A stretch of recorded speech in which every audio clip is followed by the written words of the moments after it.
always his work my father cared about. His research.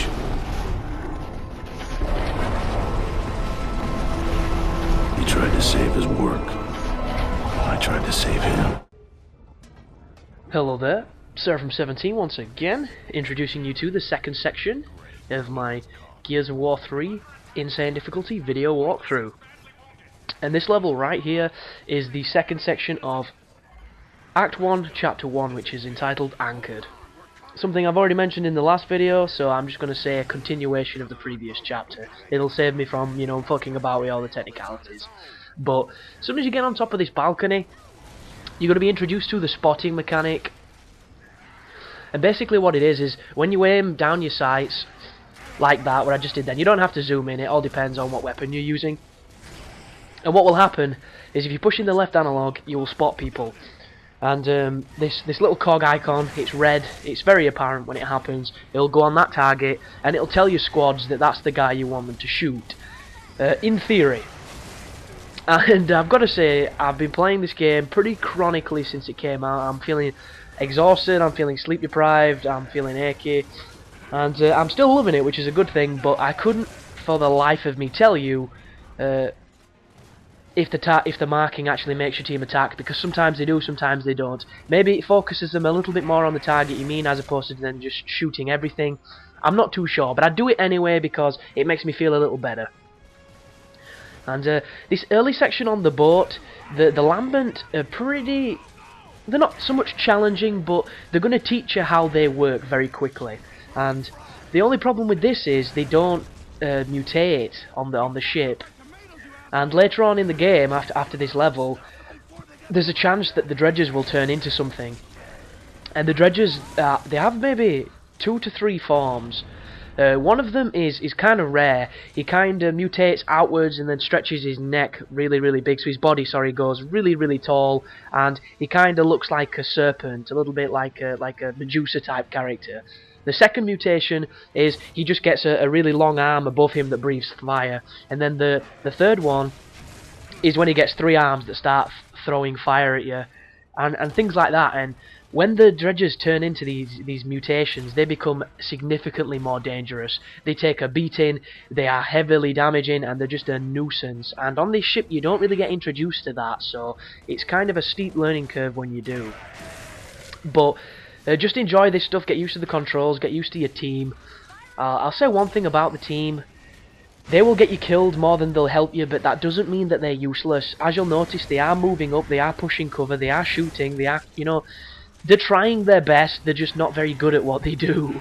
And the amount of times that they've taken my cover, which fucking annoys the hell out of me. You're actually going to see some bits in this guide where I've recorded where I'm shooting at my own team because they won't fucking move. They'll stand in front of your bullets, they'll stand on the only piece of cover so you can't get in cover and die. And this is insane difficulty, people. You die so quick, it's ridiculous.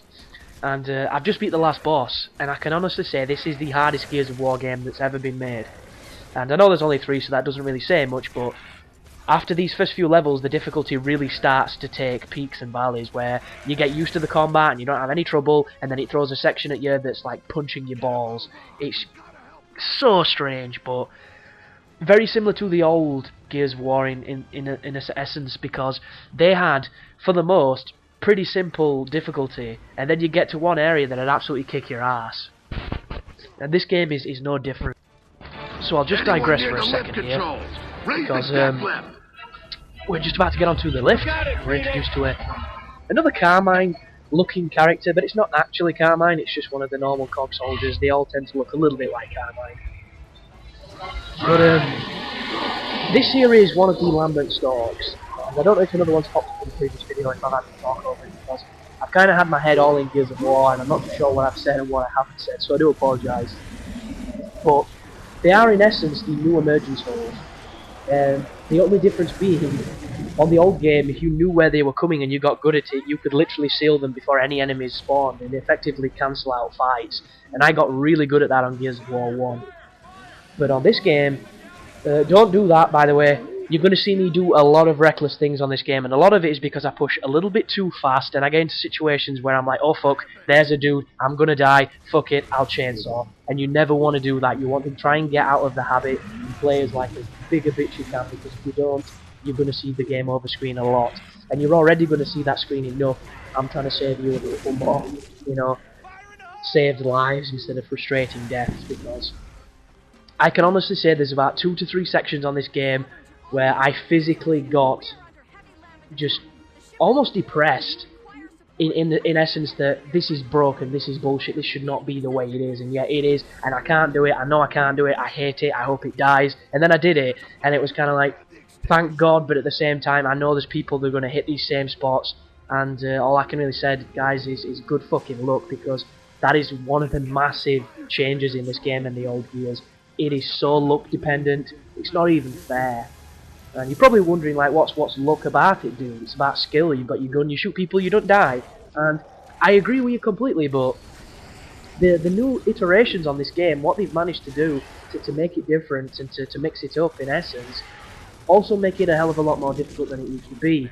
And the main thing is on Gears 1 and 2, if you stayed back and stayed in cover, Insane wasn't too bad, because you could pick people off, you could take your time, and victory was yours. The only real time you're in danger is if anybody rushed you, and you could just wait for them. As soon as they mantled over your cover, you could chainsaw them. I mean, you got unlucky a few times if they punched you and whatnot, but this game doesn't quite work that way, and I'm going to go into this in a bit more detail in the next video. So thanks for watching, guys. I'll see you there. You take care now.